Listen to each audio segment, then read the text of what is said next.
नमस्कार, बहुत स्वागत है आप सभी का। आप देख रहे हैं इंडिया टीवी। बात करेंगे आज बिहार की। बिहार में स्पेशल इंटेंसिव रिवीजन यानी मतदाता गहन परीक्षण को लेकर विवाद बिल्कुल नहीं थम रहा है। चुनाव आयोग के मुताबिक 25 जुलाई तक सारे गणना फॉर्म जमा होने। अब यह मामला सुप्रीम कोर्ट भी पहुंच गया है। इस बीच इसमें विपक्षी दलों की मांग यह है कि आम घरों में पाए जाने वाले दस्तावेजों को चुनाव आयोग मान्य मान ले, जैसे आधार कार्ड, राशन कार्ड, मनरेगा जॉब कार्ड। चुनाव आयोग जो 11 प्रमाण पत्र मांग रहा है वो आमतौर पर हर घर में नहीं मिलते, ये बात विपक्ष कह रहा है। लेकिन इस मुद्दे पर लगातार हो रहे राजनीतिक विरोध का चुनाव आयोग पर लगता है कि कुछ असर पड़ा भी है। आज बिहार के बड़े अखबारों में विज्ञापन देकर चुनाव आयोग ने नियमों में ढील की बात कही।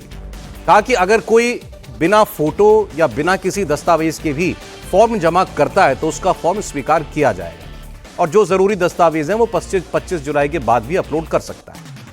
कल शाम तक का चुनाव आयोग का जो आंकड़ा जारी किया गया है वो मैं आपको बता देता हूं। इसके मुताबिक कल शाम 5 बजे तक बिहार के कुल संभावित मतदाताओं में से लगभग 14% लोगों ने अपना फॉर्म जमा कर दिया। चुनाव आयोग कह रहा है कि हमारा काम अपने समय से ठीक चल रहा है और यह काम पूरा हो जाएगा। लेकिन अब ऐसा लगता है कि यह लड़ाई फॉर्म, प्रक्रिया, दस्तावेज इस सबसे ज्यादा अविश्वास की है। विपक्षी दलों को दरअसल चुनाव आयोग पर भरोसा नहीं है। उन्हें लगता है कि इस प्रक्रिया के बाद करोड़ों नहीं तो लाखों वोटर इस लिस्ट से छूट जाएंगे, जिसका सबसे ज्यादा नुकसान उन्हें होगा। अब यह सिर्फ शक है या अविश्वास है, क्या यह जायज है, या फिर यूं कहें कि एक वहम है जिसका कोई इलाज नहीं। इसी पर हम आज बात करेंगे। हमारे साथ मेहमान जुड़े हुए हैं। आपका स्वागत परिचय कराना चाहते हैं। शिवम त्यागी जी से हमारे साथ हैं, भारतीय जनता पार्टी के प्रवक्ता। शिवम जी, बहुत स्वागत आपका। अजय कुमार जी एलजेपी रामविलास पार्टी से हमारे साथ हैं। अजय जी, बहुत स्वागत आपका भी। हमारे साथ शकील-उज़्ज़मान अंसारी साहब हैं, पूर्व मंत्री हैं बिहार के, कांग्रेस पार्टी से हैं। सर, बहुत स्वागत आपका। और डॉक्टर श्याम कुमार आरजेडी से हमारे साथ हैं। डॉक्टर श्याम, आपका बहुत स्वागत है। कुछ बयान हैं वो आपको सुनने चाहिए, इससे आपको पता चलेगा कि बिहार में इस पूरी प्रक्रिया का विरोध कितना ज्यादा है या इसके समर्थन में जो तर्क दिए जा रहे हैं वो कितने मजबूत हैं। आज तेजस्वी यादव सामने आए। तेजस्वी यादव ने रिपोर्टर से बात करते हुए कहा कि पहले तो आप लोग जहां खड़े हैं इस मौसम के नीचे बरसात हो रही है, ऐसे में सोचिए ये प्रक्रिया कैसे पूरी होगी। बाढ़ आई हुई है बिहार के अंदर। फिर दूसरा उन्होंने बड़ी इंटरेस्टिंग बात कही। उन्होंने कहा मेरी पत्नी दिल्ली की है, मैंने अभी 2 महीना पहले अपनी पत्नी का वोटर कार्ड बनवाया, तब मुझसे केवल आधार कार्ड मांगा गया था। आज वही आधार कार्ड चुनाव आयोग लेने के लिए क्यों तैयार नहीं है, जब करोड़ों मतदाताओं की पहचान होनी है। तो प्रशांत किशोर भी कह रहे हैं कि इस प्रक्रिया में कुछ तो गड़बड़ है, हमें भरोसा नहीं है। लाखों करोड़ों लोग बिहार से दूसरे राज्यों में जाकर काम करते हैं, वो छुट्टी पर कभी 30 त्योहार पर आते हैं, इस मौके पर वो नहीं आ सकते, तो क्या मतलब अब उनका वोट नहीं बनेगा। चिराग पासवान की बात आपको सुनाएंगे। चिराग पासवान ने कहा कि इस काम में अगर सब सहयोग करेंगे तो काम पूरा जरूर हो जाएगा। हमारे जैसे पॉलिटिकल पार्टीज को भी इसमें अपना फर्ज अदा करना होगा, लेकिन क्या ये हर कोई कर रहा है? सुनिए। सबसे पहली बात, अभी आप जहां खड़े हैं वहां बारिश हो रही है, मानसून का सीजन है, कोसी सीमांचल के इलाकों में बाढ़ का समय है, तो टाइमिंग को लेकर सवाल उठाया गया है कि भाई आप लोकसभा के बाद ही शुरू कर लेते, हम लोग सब लोग सहयोग करते, और आप जो है बाढ़ के समय कर रहे हैं, वो भी 25 दिन में आप कैसे 8 करोड़ लोगों को नया लिस्ट बना दीजिएगा। हम लोगों को 9 महीना 10 महीना लगा डोर टू डोर सर्वे करने में, जातीय जनगणना का। वही टीम है, वही सब चीज रहेगी। तो आप बताइए कि भाई हम उसमें डॉक्यूमेंट नहीं मांगा गया, इसमें डॉक्यूमेंट मांगा गया है, तो डॉक्यूमेंट भी ऐसा मांगा गया है 11 जो कि बिहार के गरीबों के पास नहीं है। तो हमने बोला सरल उपाय ये है कि आधार कार्ड जो है आप उसको इंक्लूड कीजिए, जॉब कार्ड इंक्लूड कीजिए, मनरेगा और राशन कार्ड को इंक्लूड कीजिए। इससे प्रॉब्लम बहुत हद तक जो है ठीक हो जाएगा। तो एक ये सवाल है। अब आप बताइए, मेरी बीवी है ना, दिल्ली की है, उसका यहाँ वोटर आईडी नहीं था, दिल्ली में था, वो कैंसिल कराया गया। पटना में हम बनवाए 2-3 महीना पहले, तो उन्होंने डॉक्यूमेंट में आधार कार्ड दिया, तब तो आप आधार कार्ड मांग रहे थे, अभी आधार कार्ड क्यों नहीं मांग रहे? कुछ दिन पहले चुनाव जो डुप्लीकेसी की बात कर रही थी, आधार कार्ड को लिंक किया क्या, तो अभी क्यों नहीं आप जोड़ रहे हो? आप राशन कार्ड जोड़िए, आप आधार कार्ड जोड़िए, जॉब कार्ड जोड़िए, मनरेगा कार्ड जोड़िए। जो लोग मुझसे आग्रह करें मैं उनसे भी आग्रह करता हूं कि आप लोग भी आगे आइए, सिर्फ इसको राजनीतिक विषय मत बनाइए। ये एक सैनिटाइजेशन का एक ऐसा प्रोसेस है जिसकी प्रक्रिया का पालन करना समय समय पर पालन होता भी रहा है और करना ज़रूरी भी है। आपको इस बात को सुनिश्चित करना है कि जो सही आपके वोटर हैं, सिर्फ उन लोगों को मतदान का अधिकार मिले। कई बार देखा गया है जिनका निधन हुए, दशकों बीत गए, उनके नाम पे भी पर्चियां कट रही हैं। कई बार देखा जाता है कि जो स्थानीय नहीं है उनके नाम पर भी, उनका नाम भी वोटर लिस्ट में है। तो ऐसे में एक ऐसी प्रक्रिया और जिसको जितना सरल हो सके बनाने का प्रयास किया गया है। पर अगर उसके बाद भी जिस तरीके से हम लोग के पास भी अगर कोई आता है तो हम लोग पूरी तरीके से प्रशासन से बातचीत कर कर उसकी मदद करने का प्रयास करते हैं। भाई अगर कोई गांव में व्यक्ति रह रहा है, अड़ोस पड़ोस के लोग हैं, उसको जान रहे, पहचान रहे कि भैया 50 साल से ये व्यक्ति यहीं है, पीढ़ी दर पीढ़ी हम लोग इसको जान रहे, कैसे कठिनाई होगी भाई? व्यवस्था तैयार हो जाती है, हम लोग भी मदद कर रहे हैं। अगर किसी की कागज पत्री नहीं है तो उसको वंस एंड फॉर ऑल तैयार कर दिया जाए ताकि भविष्य में भी उसको ये दिक्कत नहीं है। आज नहीं तो कल धीरे धीरे ये प्रक्रिया होगी ही होगी। चीज़ों को जब आप घुसपैठियों को लेकर आप लोग इतने हम लोग चिंतित हैं तो धीरे धीरे इस प्रोसेस को अपनाना होगा। हम लोग बिल्कुल इसके विरोध में हैं और हमने ऑलरेडी ये कंसर्न जारी किया है और पार्टी में हम लोगों ने अपने कार्यकारिणी की बैठक भी बुलाई है इस विषय को डिस्कस करने के लिए, क्योंकि बिहार में एक बहुत बड़ा वर्ग है जो दिवाली में, छठ में बाहर से आता है और उसके लिए ये संभव नहीं है कि वो दिवाली और छठ से पहले आकर अपना नाम, जैसा कि इलेक्शन कमीशन चाहता है, वो उस तरीके से डॉक्यूमेंट प्रोड्यूस करे और सारे कागजात दें। तो उस तरीके से तो बिहार के 30-40 लाख लोग जो दिवाली छठ में यहाँ आएंगे वो कोई भी वोट नहीं कर पाएगा और ये तो उनके साथ बहुत बड़ा अन्याय हो जाएगा। इलेक्शन कमीशन जिस तरीके से काम कर रहा है वो निश्चित तौर पर लोगों को ऐसा लगता है कि election commission Bharatiya Janata party का या सत्तारूढ़ दल की मदद करने की कोशिश कर रहा है, लेकिन अल्टीमेटली लोकतंत्र में तो जनता मालिक है। जो इलेक्शन कमीशन बिहार में करने की कोशिश कर रहा है, इससे बहुत बड़ा क्योस यहाँ पर क्रिएट हुआ है। तो अब दिक्कत इतनी बड़ी है या उतनी नहीं जितनी बताई जा रही है? बातचीत आइए शुरू करते हैं। शिवम जी, अब तो मामला सुप्रीम कोर्ट में भी चला गया है। योगेंद्र यादव, महुआ मोइत्रा, कुछ और एक और संस्थाएं वो इसको सुप्रीम कोर्ट में लेकर के गए, लेकिन आप लगातार सुनी रहे हैं और अभी आपने आज फिर सुने। क्या ऑब्जेक्शंस हैं इस पर विपक्षी दलों के? देखिए, टेक्निकलिटीज में थोड़ा बाद में आऊंगा। सबसे पहले एक चीज है कि जब कुछ छात्रों की परीक्षा होने लगती है ना, हमारे सबके घरों में छोटे छोटे बच्चे होते हैं, कुछ रोंदू बच्चे एग्जाम से पहले ही माहौल बनाना शुरू कर देते हैं। उन्हें पता है हारना है, तो उससे पहले एग्जाम में दिक्कत है, प्रोसेस में दिक्कत है, टीचर में दिक्कत है, स्कूल में दिक्कत है, पेन नहीं चल रहा, बीमार है, वो तमाम तरह की परेशानियां। लेकिन अल्टीमेटली उनका बस एजेंडा यह है कि इनको जिताकर इनको मुख्यमंत्री बना दीजिए, कोई जितनी भी हमारी कॉन्स्टिट्यूशनल रिस्पॉन्सिबिलिटीज है उनको फुलफिल ना करें। ऐसा नहीं हो सकता। सेक्शन 21 के तहत, पीपल्स रिप्रेजेंटेशन एक्ट 1950 के तहत ये सरकार की कॉन्स्टिट्यूशनल यानी कि संवैधानिक जिम्मेदारी है एसआईआर प्रोसेस कराना। जब इस देश में आधार नहीं था, इंटरनेट का भी वो एक्सेसिबिलिटी नहीं थी, 2002 में लालू जी जब मुख्यमंत्री हुआ करते थे तब हो गया था। अब तो देश बहुत आगे आ चुका है, तो हो ही जाएगा पूरा। अब आगे आता हूं, एक छोटा सा डेटा आपको और देने की कोशिश करता हूं। अकेला 2024 में 46,26,000 लोगों ने अपना एड्रेस चेंज किया है, अपना एड्रेस इलेक्शन कमीशन के साथ। इसके अलावा अगर मैं बात करूं तो कुल मिलाकर जो है 2,32,00,000 लोगों ने अपना करेक्शन कराया है डेटा में। करीब 23 लाख लोगों ने अपनी वोटर आईडी का रिप्लेसमेंट, यानी कि हर साल इतने लोगों का एड्रेस बदलना, एक शहर से दूसरे, एक स्टेट से दूसरे स्टेट में माइग्रेट करना और तमाम तरह की चीजें होती हैं।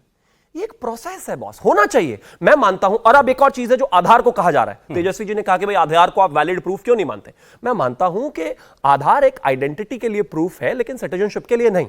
एनआईए ने पिछले दिनों काफी सारे केसेस अनकवर करे जिसमें तमाम रोहिंग्यास के पास आधार कार्ड मिले और वो 100 आउट ऑफ 95% बंगाल के बने हुए थे। मैं मानता हूं कि सिटीजनशिप प्रूफ करने में किसी को कोई परेशानी नहीं होनी चाहिए। हां, हार सामने दिख रही है तो इसलिए रोना धोना उन्होंने पहले से ही परीक्षा से शुरू कर दिया। देखिए, आप अभी जो आपने कहा ना, ये भी उनका एक विरोध है कि नागरिकता का सत्यापन करना ये चुनाव आयोग का काम नहीं है। और ये तो तेजस्वी यादव कह ही रहे हैं कि ये तो आप इसके जरिए बैकडोर एनआरसी लागू कर रहे हैं। 2002 के बाद लाए थे क्या हम एनआरसी? 2002 में तो लालू जी की सरकार थी, 2002 में तो केंद्र में तो हम थे, लेकिन लालू जी तो वहां थे, तब हुआ था ना, किसी को निकाला गया। और एनआरसी सीए, मुझे लगता है कि ये इतने झूठे प्रोपेगेंडा पहले भी इस देश में काफी फैलाए जा चुके हैं। आपकी नागरिकता खत्म हो जाएगी, आपको ये हो जाएगा, देश से भगा दिया जाएगा, डिपोर्ट कर दिया जाएगा, ऐसा हो जाएगा, वैसा हो जाएगा। कुछ नहीं है जी। लेकिन इस देश को अधिकार है कि जो भी लीगल वोटर है, जो भारत का नागरिक है, वो वोट डाले। कुछ लोग रोहिंग्यास पे अपनी सरकार बनाना चाहते हैं अगर, तो हम ऐसा होने नहीं देंगे। ठीक, अंसारी साहब, जैसे अभी हमने बताया भी कि चुनाव आयोग ने कल एक डेटा दिया था, आप लोग कह रहे हैं कि काम पूरा नहीं हो सकता इतने कम समय में। उन्होंने कहा 15% फॉर्म तो भर के हमारे पास बीएलओ के माध्यम से या सीधे अपलोड करके हमें 15% लोगों के फॉर्म ऑलरेडी मिल चुके हैं और अभी समय है इसमें काफी। ज्ञानेश कुमार जी जो मुख्य चुनाव आयुक्त हैं, उन्होंने एक कार्यक्रम में कुछ और बातें कही। उन्होंने कहा हमने 5000 मीटिंग्स की हैं इसको लेकर बिहार में, आम लोगों से लेकर जितने स्टेक होल्डर हैं, नेशनल पार्टी, स्टेट पार्टी, सबको पता था कि यह प्रक्रिया होने जा रही है, लेकिन उस वक्त हमारे सामने कभी कोई ऐसा कोई बड़ा ऑब्जेक्शन नहीं आया। और अब तो प्रक्रिया उन्होंने खुद सरल कर दी, जब कहा कि अगर आप नहीं है डॉक्यूमेंट तो मत दो, अभी फॉर्म भर के केवल हमको दे दो, फिर भी ऐतराज है। ये तो आज की बात है जी। जो आप कह रहे हैं। हमारे भाई अभी कह रहे थे कि जो स्टूडेंट हारने लगता है वो पहले ही करता है, तो जो स्टूडेंट को चीटिंग की आदत होती है वो उससे पहले चिट बनाना शुरू कर देता है।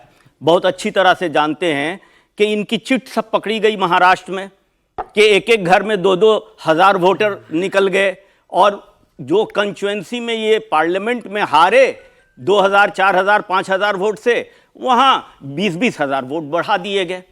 तो वहाँ तो बढ़ा लिए थे। बिहार की जनता तो सजग जरूर है, तो अब लग रहा था कि वो चीटिंग मेरी यहाँ पकड़ा जाएगी, तो अब उसमें एक कॉन्स्टिट्यूशनल जो हिंदुस्तान के संविधान की संस्था है इलेक्शन कमीशन, उसका दुरुपयोग कर रहे हैं। किसी को इस बात का पता भी नहीं है जो आपने अभी चलाया, गहन पुनरीक्षण और पुनरीक्षण, ये दो। अभी मई की 3 तारीख को पुनरीक्षित हो चुका है वोटर लिस्ट। क्यों किसी को एतराज होता? जनता को भी नहीं एतराज होता था, किसी पॉलिटिकल पार्टी को भी नहीं एतराज था, इसलिए कि आप रूटीन से काम कर रहे हैं। अब गहन पुनरीक्षित जो आप कर रहे हैं, इसका मतलब यह है कि आज के दिन में हम आप यहां पर जो भी बिहार के वहां बैठे हैं, यहां हैं, खड़े हैं, कोई वोटर नहीं है, सब वोटर खत्म हो गए। अब हम अपना डॉक्यूमेंट्स उस लिस्ट के हिसाब से ऐसे डॉक्यूमेंट्स दें जो आमतौर पे किसी के घरों में मौजूद नहीं होता है। जो डॉक्यूमेंट्स हैं अवेलेबिलिटी, उनको आपने जानबूझ के कैंसिल किया है। और फिर इलेक्शन कमीशन कहता है कि 20% हम कार्ड भी देंगे। क्यों? पहले आपको कैसे पता लग गया? आपको इलेक्शन कमीशन को पावर इसलिए दिया गया है, जनतंत्र में स्वतंत्र इकाई बनाई गई है कि आप यह सुनिश्चित कीजिए कि एक वोटर भी वोट देने से रह नहीं जाए, वो वोट जरूर दे, हिंदुस्तान की डेमोक्रेसी का हिस्सा बने। और वो कह रही है कि 20% हम काट देंगे। जो अभी 1 महीना पहले पुनरीक्षित हुई है वो लिस्ट, जिस लिस्ट से पार्लियामेंट का इलेक्शन जीते हैं, जो लोग इलेक्टेड हुए हैं, सरकार में हुए, इसके मतलब अगर सब रोहिंग्या और रोहिंग्या, एक सेकंड, रोहिंग्या और दूसरे लोगों के मतों से सरकार में आए हैं ये लोग, तो पहले तो ये इस्तीफा दें कि ये रोहिंग्या के रिप्रेजेंटेटिव हैं। कि आज ये कहने लग गए कि लार्ज स्केल में रोहिंग्या आ गए और फला आ गए, चिला आ गए, तो ये एक धोखाधड़ी है। अंसारी साहब, मैं एक बात कह रहा हूं कि देखिए, ये जो लॉजिक है कि 2024 से पहले क्यों नहीं कर लिया या उसके तुरंत बाद क्यों नहीं कर लिया, ये जब भी करेंगे तो कोई ना कोई बात तो उठाई जा सकती है। मैं कह रहा हूं एसआईआर देश में पहले हुआ है, 2003 में भी एसआईआर ही हुआ था बिहार के अंदर। मैं आपका मूल ऑब्जेक्शन समझना चाह रहा हूं किस बात से, क्योंकि जिसको ये काम करना है चुनाव आयोग को, वो तो कह रहा है कि मैं अपना काम पूरा कर लूंगा। आपको इशू किस चीज से बुनियादी? देखिए, जो 2003 में हुआ था उस करने में 2 साल लगे थे। मैं ज्ञानेश कुमार जी को कोट करूंगा, उन्होंने कहा एक महीने में पूरे 2 साल लगे थे उस प्रोसेस को। मैं मुख्य CEC chief election commissioner Gyanesh Kumar ji को कोट कर रहा हूं। उन्होंने ये कहा कि 2003 में भी हमने 31 दिन में पूरा किया था, इस बार भी 31 दिन ही मांग रहे हैं। ये एकदम गलत है। मैं इसको चैलेंज करता हूं, काफी मैं चैलेंज करता हूं। और दूसरी बात यह है कि 31 दिन में ये अभी पूरा कर लेंगे?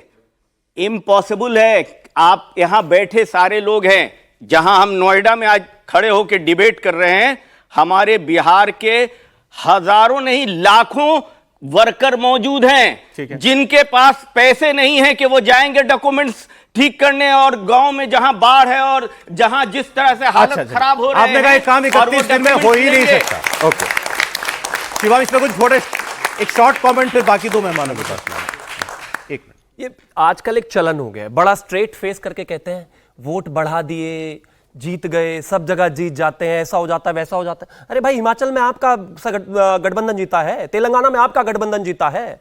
इसके अलावा अगर मैं बात करूं तो 2 साल के लिए मध्य प्रदेश में भी जीते थे, बेईमानी करके महाराष्ट्र में भी जीते थे। उसके अलावा दिल्ली में भी 3 बार सरकार आपकी बन गई। जब आपकी सरकारें बनती रहती है तो सब बहुत बढ़िया रहता है, लेकिन जैसे ही हम जीत जाते हैं, कितनी वोट बढ़ा लिया इन्होंने। तो इस मानसिकता से बाहर निकले। पहला वोट बढ़ाने का रिकॉर्ड है। दूसरा एक और चीज, वो रिकॉर्ड है, वो चैलेंज किया हुआ इलेक्शन कमीशन में भाई, उस पर कार्रवाई कहां हो पा रही है? मैं ससम्मान कहना चाहता हूं, मेरे जो बड़े हैं, सीनियर हैं, होता है कि उम्र के साथ इंसान कुछ चीजें भूल जाता है, लेकिन नेता इतनी भी चीजें नहीं भूलता। देखिए कैसे सेलेक्टिव कोट कर रहे हैं। महाराष्ट्र के हर चुनाव में 5 साल में करीब 20 से 50 लाख तक के वोट बढ़े, हर चुनाव से पहले और बाद में, और जब आप जीते थे तब भी बढ़े। और 10 सेकंड और दे दीजिए, 10 सेकंड और दे दीजिए। मैं एक चीज और कहना चाहता हूं कि जिस तरीके से बिहार में वर्कर्स हैं, नेताओं का काम सिर्फ घोटाले करना और चारा खाना ही नहीं है, वोट बनवाना भी है। भाई अगर मैं आरजेडी की बात करूं तो आरजेडी के 47,504 बूथ लेवल एजेंट हैं, भाजपा के जो है 52,689 बूथ लेवल एजेंट हैं, कांग्रेस के भी 16,000 हैं। हालांकि इतनी वोट भी नहीं आती उनको, लेकिन उनके भी एजेंट हैं वहां पे। भाई वो जाकर मदद करेंगे ना। बीएलओ ने कहा कि हम हर एक घर को 3 बार जाएंगे। आपके वर्कर्स हैं, हमारे वर्कर्स हैं, अगर किसी का वोट कट जाएगा तो ऐसे ही कर जाने देंगे क्या? पॉलिटिकल लोगों का काम लोगों को आगे बढ़ाकर उनसे अच्छा, ये जरा पूरे करवाना है। अच्छा शिवम जी, लेकिन इतना सरल भी नहीं होता सब कुछ। अभी जो 11 डॉक्यूमेंट मान्य हैं इस प्रक्रिया के तहत, उसका कुछ सच्चाई जो है आज अखबारों में छपी हुई है, उसको और भी लोग जाके वेरीफाई कर सकते हैं। जैसे इसमें मांगा गया है कि केंद्र या राज्य सरकार के कर्मचारी रहे हों, पेंशनधारी रहे हों, केवल 1.57%, 1.5% लोग सरकारी नौकरी में हैं बिहार में, तो सबके पास ये नहीं हो सकता है। जन्म प्रमाण पत्र मांगा गया, अगर आपके पास हो तो ये दे दीजिए। 2007 में 7,13,000 जन्मों का डेटा रिकॉर्ड हुआ था, ये 1/4 है उस साल हुए टोटल बर्थ्स का बिहार में। ये डेटा इनकम्प्लीट है, लोगों के पास ये हर घर में ये डॉक्यूमेंट नहीं होगा। पासपोर्ट केवल 27 लाख लोगों के पास है बिहार में, 13 करोड़ लोगों के अंदर। मैट्रिक, ये तो मुझे आंकड़ा जानकर हैरानी हुई, इसका जवाब अगर बीजेपी जेडीयू वालों को इस आंकड़े का भी जवाब देना चाहिए अगर ये सच है। मैट्रिक और शैक्षणिक प्रमाण पत्र 14.7% लोग ही 10वीं पास किए हैं बिहार में, ओनली 14.7% लोग। कहाँ तो बाकी 83% के पास कहाँ से आएगा मैट्रिक का प्रमाण पत्र? तो विपक्ष जो कह रहा है इजीली अवेलेबल प्रमाण पत्र जो आप जिंदगी के और कामों के लिए इस्तेमाल करते हैं, वो इसमें भी मान लेते आप। अजय जी, मैं जवाब दूं इसका? हाँ जी। जो आपने डाटा की बात की है वो थोड़ी इनकम्प्लीट रह गई है। आप अगर नोटिफिकेशन पढ़ें तो जो इलेक्शन कमीशन है वो कह रहा है कि 1 जनवरी 2003 से पहले जिनका भी नाम वोटर लिस्ट में है उनको किसी भी डॉक्यूमेंट को देने की जरूरत ही नहीं है, रूल्ड आउट कंप्लीटली। अब 2003 के बाद 2025 तक जिनका नाम जुड़ा गया है, उसमें मैं अभी तेजस्वी यादव के क्लिप से ही आपको बता देता हूं कि उन्होंने कहा कि मनरेगा और जॉब कार्ड इसमें जोड़ लिया जाना चाहिए। तो जो 11 की लिस्ट आप बता रहे हैं उसमें मनरेगा और जॉब कार्ड इंक्लूडेड है, तो कहां विरोध रह गया? और जो 2003 के बाद मेरे हिसाब से तो मनरेगा जॉब कार्ड इंक्लूडेड। मैं पढ़ देता हूं, let me read, you have asked then let me read, present it. नहीं, वो 11 प्रमाण पत्र में ये यस, जॉब कार्ड मनरेगा इंक्लूडेड है। अरे मैं लिस्ट पढ़ देता हूं, लिस्ट मेरे पास भी, आप दोनों के पास अलग लिस्ट कैसे? आइए एक एक लिस्ट पढ़ते हैं। हाँ बोलिए। फर्स्ट डॉक्यूमेंट, या तो आप कोई गवर्नमेंट आईडी दे दीजिए या पेंशनर आईडी दे दीजिए। सेकंड डॉक्यूमेंट गवर्नमेंट, आप बीच में ना बोलिए सर, ये इंपॉर्टेंट है, ये बात हो जाए। नहीं, I am reading it out. अब क्यों मिर्ची लगे? मिर्ची लगने का यही सवाल है। ये गलत पढ़ रहे हैं, ये कागज यहाँ पर मौजूद है और ये गलत पढ़ रहे हैं। ये मिर्ची लग रही है, पढ़ना ये समस्या है। ये गलत। मैं 11 दस्तावेज आप पूरा पढ़िए, ये पूरा आपने गलत मौके पे टोक दिया, नहीं तो क्लियर हो जाता। आईडी देंगे, ये क्लियर होना जरूरी है। अच्छा है, ये बताइए, बोलिए, आप बोलिए। मैं तो पढ़ रहा हूं। आप बोलिए। तो सेकंड है जी, मैं कहता हूं जो लिस्ट है ना, मेरी बात ईमानदारी से मानिए, आधार कार्ड से ज्यादा आसान है। आधार कार्ड लेने की प्रक्रिया ज्यादा कठिन है, यहां जो 11 लिस्ट दिए गए हैं वो उससे आसान है। बताता हूं कैसे। दूसरे नंबर पे है किसी गवर्नमेंट, किसी लोकल अथॉरिटी मतलब पंचायत का भी, मुखिया का भी सर्टिफिकेट, बैंक का सर्टिफिकेट, बैंक का पासबुक, बिहार में खाता है ना लोगों के पास, पीएसयू, किसी भी गैस और क्या क्या आपके टेलीफोन, वो भी दे दीजिए, मान्य है। बर्थ सर्टिफिकेट, एक सर्टिफिकेट चाहिए, ध्यान रखिए 11 नहीं चाहिए, इन 11 में से कोई एक सर्टिफिकेट 2003 के बाद अगर आपका नाम जुड़ा है। तेजस्वी यादव भाषण दे रहे हैं अपनी पत्नी के नाम पर, इमोशनल करना चाहते हैं, उनकी पत्नी दिल्ली में पैदा हुई है, बर्थ सर्टिफिकेट नहीं है उनके पास, बैंक का खाता नहीं खोले, विवाह के बाद उन्होंने ये बात नहीं कह रहे हैं। उन्होंने कहा उनका तो वोटर आई कार्ड आधार से बन गया। सारा घोटाला हर वक्त वो कह रहे हैं उनका आधार कार्ड से बन गया वोटर कार्ड, अब आधार कार्ड आइए, घोटाला और चलिए आगे चलिए। 10 पास सर्टिफिकेट नहीं है, अच्छी बात है। डोमिसाइल सर्टिफिकेट अच्छी बात नहीं है सर, बुरी बात है। नहीं, अरे नहीं है, दूसरा दे दीजिए ना। हम तो नौवीं फाल वाले को तो लेना है ना, हम क्या करें, कहां से 10 सर्टिफिकेट लाएं? हमारे वोटर तो नौवीं फेल भी हैं, हम तो डिप्टी मुख्यमंत्री बना देते हैं, तो उनको हम कैसे निकाल सकते हैं? नहीं निकाल सकते। अच्छी बात है, तो हम उनसे डोमिसाइल ले लें। आप कह रहे हैं कि ये प्रमाण पत्र बिहार के लोग मैनेज कर लेंगे, ये विपक्ष के लोग चिंता ज्यादा कर रहे हैं। ये देखिए ऐसा है ना, ये जो लोग सवाल उठा रहे हैं ना, इनको तो सिंदूर में भी मिलावट नजर आता है, इनको तो बहुत देर मैंने इंतजार करा है। डॉक्टर श्याम जी, डॉक्टर क्या श्याम आप प्लीज आप बोलिए, आपके सामने सारी चर्चा हुई है, एतराज बताइए अपने आप। देखिए, जो फरमान जारी हुआ है इलेक्शन कमीशन का, लगता है तुगलकी फरमान है। बड़े अदब और सम्मान के साथ कह रहा हूँ, संवैधानिक संस्था है। एक बात समझिएगा कि जो फैसला हुआ है ये इसकी ज़मीनी हकीकत से कोसों दूर है। शायद अगर बिहार की ज़मीनी हकीकत से फैसला हुआ होता तो वहाँ जो भौगोलिक कारण है, जो सामाजिक कारण है, जो गरीबी है, जो पलायन है, इसका डेटा लेके अगर निर्णय हुआ होता तो शायद इसकी ज़रूरत नहीं आन पड़ती। मुझे इस बात की निराशा है कि संवैधानिक संस्था है, उनके पास एक से एक एक्सपर्ट है, फैसला ये ऐसा ही है। ऐसा मैं मानता हूँ कि 5 स्टार में जब आप मजलूम और गरीबों लोगों के लिए फ़ैसला लेते हैं, there is a huge gap. Saurabh ji, मैं आपको, आपने कहा एतराज़, बहुत बड़ा एतराज़ है यहाँ पर। एक तो पहली बात आपको कहा, कागज़ पत्थर की बात रहने दीजिए, आप जब लोकतंत्र को मशीनीकृत करते हैं वो बहुत दूर हो जाता है। मशीनीकृत मैकेनिकल कागज़ पत्थर में ले जाएंगे जब डेमोक्रेसी की गाड़ी को, तो बहुत सारे मजलूम पीछे छूट जाएंगे। जो इलेक्शन कमीशन है, वो संविधान निर्माताओं ने जो सपना देखा था कि सभी लोगों को अधिक से अधिक संख्या में वोट डालना है, जोड़ना है, वोट का परसेंटेज अगर आप देखें अमूमन 100% कभी नहीं होता है। इलेक्शन कमीशन 18 वर्ष की जब आयु कोई व्यक्ति पूरा करता है तो वो त्वरित कार्रवाई करता है, एडवर्टाइजमेंट करता है। बड़ी विडम्बना है कि अब ये कह रहा है कि नहीं, आप साबित करो हो या नहीं हो। इससे पहले जस्ट 1 साल पहले जो 24वें वोटर थे वो 25 में नहीं होंगे या होंगे, ये बड़ा एक तिलिस्म है। तो इस बात पर एक मैं जरा संवैधानिक बात जरूर यहाँ जोड़ना चाहता हूँ कि बाबा साहब का जो संघर्ष था, जो सामाजिक समानता लाने का, जो राजनीतिक समानता लाने का, बाबा साहब ने तुरंत राजनीतिक समानता ले आया। 1 मैन 1 वोट, जो सामाजिक समानता लाने का उनका इरादा था। तो ये बहुत अपने आप में निराशजनक है कि एक संवैधानिक संस्था ने जो फैसला लिया। आपने पॉलिटिकल बात करी doctor Shyam ji, 1 man 1 vote तो ठीक है, लेकिन वो 1 मैन मेरा ही मैन है कि नहीं है, कि ये तो पता करना पड़ेगा। नहीं, पता करने के लिए कोई मना नहीं कर रहा, इंडिया का सिटीजन है कि नहीं है। देखिए, अच्छा, यूपी का आदमी भी बिहार में क्यों वोट डालेगा? नहीं, मैं इसमें मेरा टेक ऑन लें आप कि इसमें कोई भी पार्टी मना नहीं कर रहा है, लेकिन आप समझिए कि एन वक्त पर उसी वोटर से आपने लोकसभा में आपने एमपी चुनवा लिए, सरकार बनवा ली, उससे कोई समस्या नहीं है। अब ये तो ऐसे तो ये वही है, महुआ मोइत्रा सुप्रीम कोर्ट गई हैं। बंगाल का चुनाव कब है? एसआईआर बंगाल में होगा कि नहीं होगा कौन जाने, वो अभी से चली गई। तो उनको तो अभी से एतराज है। सौरभ जी, नहीं, मैं कह रहा हूं कि मतलब कोई ग्राउंडेड वजह होनी चाहिए ना। मतलब इसी किसी बात को आप ग्राउंडेड वजह नहीं मानते। एसआईआर का प्रोविजन कानून की किताबों में नहीं है क्या? 10 सेकंड दीजिए। मैं इससे पहले हुआ है, देखिए हुआ है ना? बस लास्ट एक अरे 24 में बंगाल में हुआ है। एक सेकंड सर, जो बुनियादी सवाल है, अगर आप नहीं कोई समझना चाहे, उसका लोकतांत्रिक अधिकार है।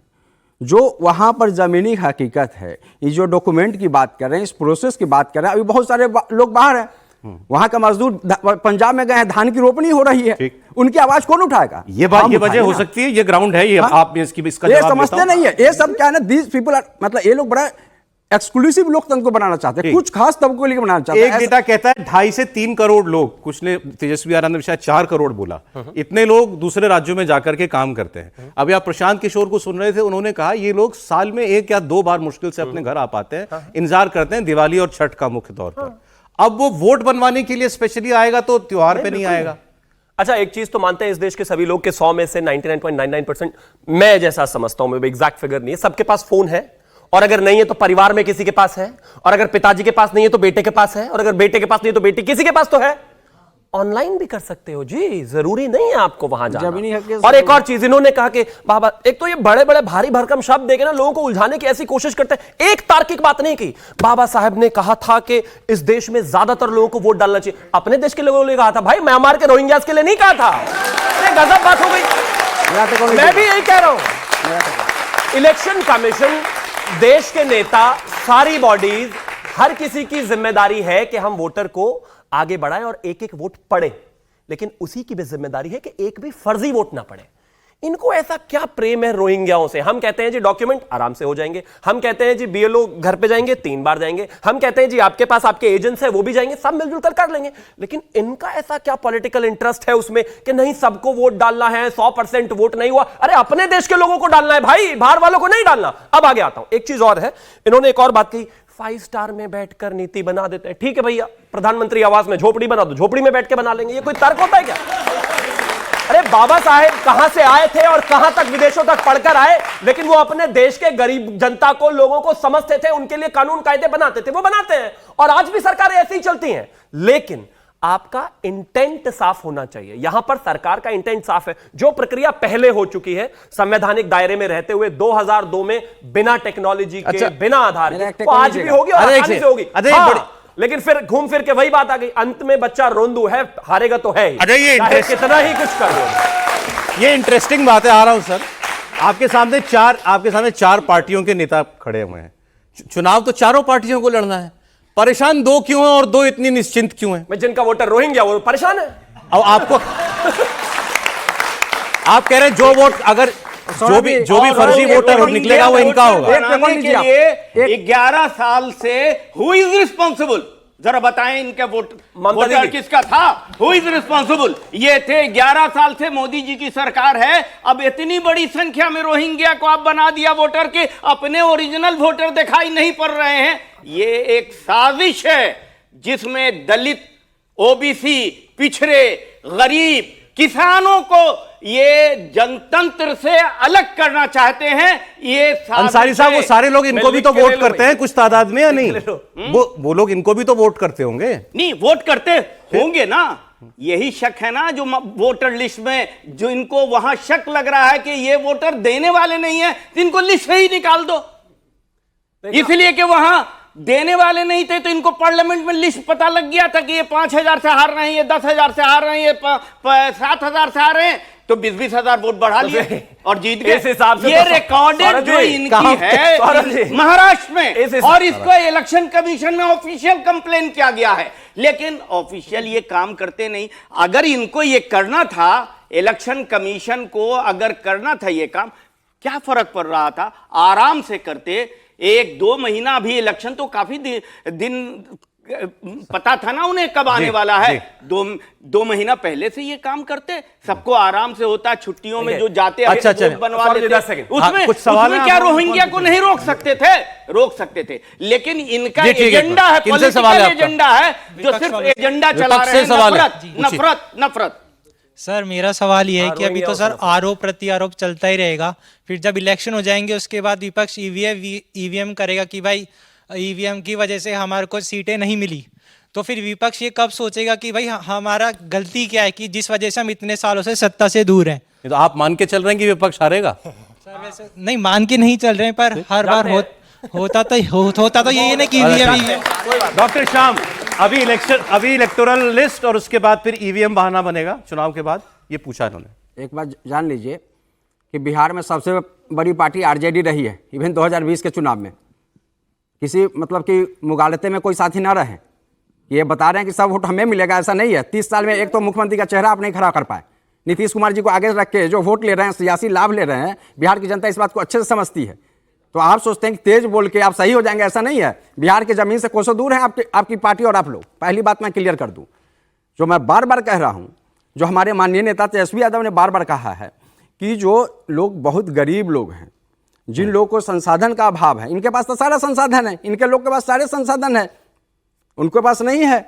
तो आप कोई भी पार्टी को, मैं बार बार कहता हूं कि बिहार में जो राष्ट्रीय जनता दल की अपनी एक पकड़ है, 1990 से लेकर उन सब लोगों को, अपने कार्यकर्ताओं को लगाइए ना इस काम पे कि जाओ जाके लोगों के फॉर्म भरवाओ। मतलब कि हमारी बात ना सुनी जाए, जो सही बात ना सुनी जाए, जो इलेक्शन कमीशन कहते, जो बीजेपी कहते वो सही है, ऐसा चलेगा डेमोक्रेसी। इसकी क्या गारंटी है कि इनके अधिकारी जो है और जन्म प्रमाण पत्र मांगने जाएं ये वोटर्स, रेसिडेंशियल प्रूफ मांगने जाएं सीओ से ये वोटर, और ये उपलब्ध करा देंगे? क्या गारंटी है? कितने दिन में गारंटी है? अभी तक जवाब है कि अगर जब फाइनल लिस्ट छप जाएगी 1 अगस्त को, अगर आपके लोगों का नाम नहीं है, मेरे तक आइएगा। नहीं होगा, ऐसा कुछ नहीं होगा।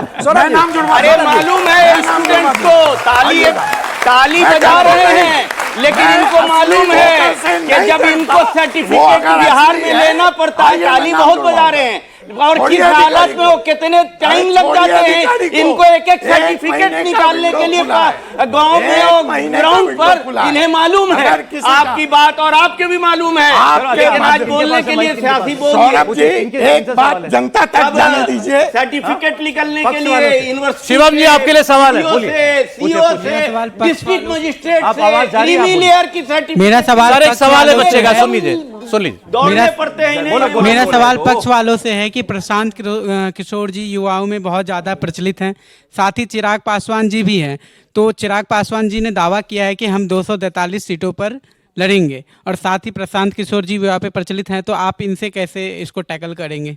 क्या वोट इससे कटेंगे? 2011 के आसपास की बात बता रहा हूं, तब मैं भी युवा ही था आपकी तरह, अब तो नहीं हूं।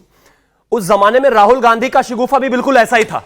वो जहां भी निकलते थे ना, लोग कहते थे इतना महान नेता होने वाले हैं कि पूछिए मत। प्रशांत किशोर का भी धीरे धीरे निकलेगा, खुलेगा। अब एक चीज उनकी आपने बाइट सुनी होगी शुरुआत में, कहते नहीं ये तो शक की बात है, ये कुछ ना कुछ तो इलेक्शन कमीशन कर रहा है। अब शक का इलाज तो हकीम लुकमान के पास भी नहीं है भाई। शक के आधार पर थोड़ी ना कोई फैसले होंगे। ये कह तो रहे बराबर में खड़े हुए, कह रहे डीएम ने ऐसे कर दिया तो प्रूफ माना तो नहीं। अरे किम जोन के जमाने में थोड़ी ना रह रहे हैं भाई। इस देश में सोशल मीडिया है, इस देश में मीडिया है, हर एक आदमी के पास कैमरा है, अपनी सारी सुविधाएं है। सर्टिफिकेट आप अधिकारी देगा, सर्टिफिकेट मांगे, लेकिन वो समय पे देगा, इसकी क्या गारंटी? कितना समय लगेगा? मैं तो मानता हूं सौरभ जी, हम सब लोगों को पता है, हम एक जागृत लोकतंत्र में रहते हैं। इस देश में कोई भी जो प्रक्रिया 2002 में 3 में पूरी हो चुकी है, वो फिर से कराने में इतनी परेशानी नहीं है। आखिरी सवाल हाँ, लेकिन दिक्कत कुछ इधर जरूर है। अरे आपको पता नहीं है, हम सबसे बड़ी पार्टी रहे हैं, बीजेपी से। आप सबसे बड़ी पार्टी जीवन भर बने रहे और चुनाव हम जीतते रहे, हम तैयार हैं इस बात।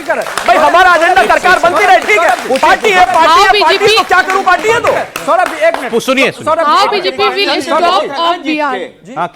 How BJP will stop migration of Bihar? Migration कैसे रोकेंगे? बिहार, मैं मानता हूं कि पिछले कुछ समय में जो लगातार हमने भारतीय जनता पार्टी और एनडीए ने वहां पर काम किया है, हमारा पहला एजेंडा है कि वहां पे चीजों को बेहतर किया जाए, बाढ़ रोकी जाए। जो एक जमाने में करीब 22 जिलों में बाढ़ आती थी, वो घटकर किस तरीके से कंटेन हो गई है। इसके अलावा वहां पर रोजगार मिले, लोगों को माइग्रेट करना ना पड़े, और गुंडा राज और जिस तरीके से चीजें सारी वहां पर उसको कंट्रोल करके बेहतर। अच्छा चलिए,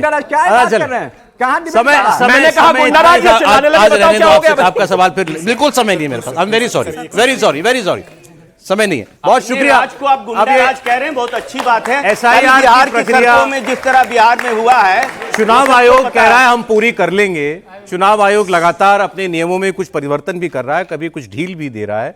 अब ये और हो जाए तो और अच्छा है कि वो सारे विपक्ष वालों को एक बार कॉन्फिडेंस में ले ले, या जो उसने सोचा है या जो प्रगति अभी तक चल रही है। वैसे वो डैशबोर्ड पे भी बताने लगे हैं कि रोज कितने हम लोगों को फॉर्म मिल गए, कितने बट गए। ये भी एक मांग थी तेजस्वी यादव की, इंडिया टीवी का जी। और गांव-गांव में गए थे, कहीं लोगों को पता नहीं है। आपका ही रिपोर्ट हमने कल देखा है, कल की रिपोर्ट आप नहीं, ये तो कोई नहीं कह रहा कि बहुत सुगम है, हर किसी के लिए प्रॉब्लम होती है, लेकिन ये की प्रक्रिया है। अब देखिए आगे आने वाले दिनों में ये विवाद बढ़ता है, और खासकर सुप्रीम कोर्ट ने बात छिलेगी तो सुप्रीम कोर्ट इस पर क्या कहता है। शिवम जी, अजय जी, डॉक्टर श्याम, शकील साहब, बहुत शुक्रिया आप प्रोग्राम में आए, आपका बहुत धन्यवाद।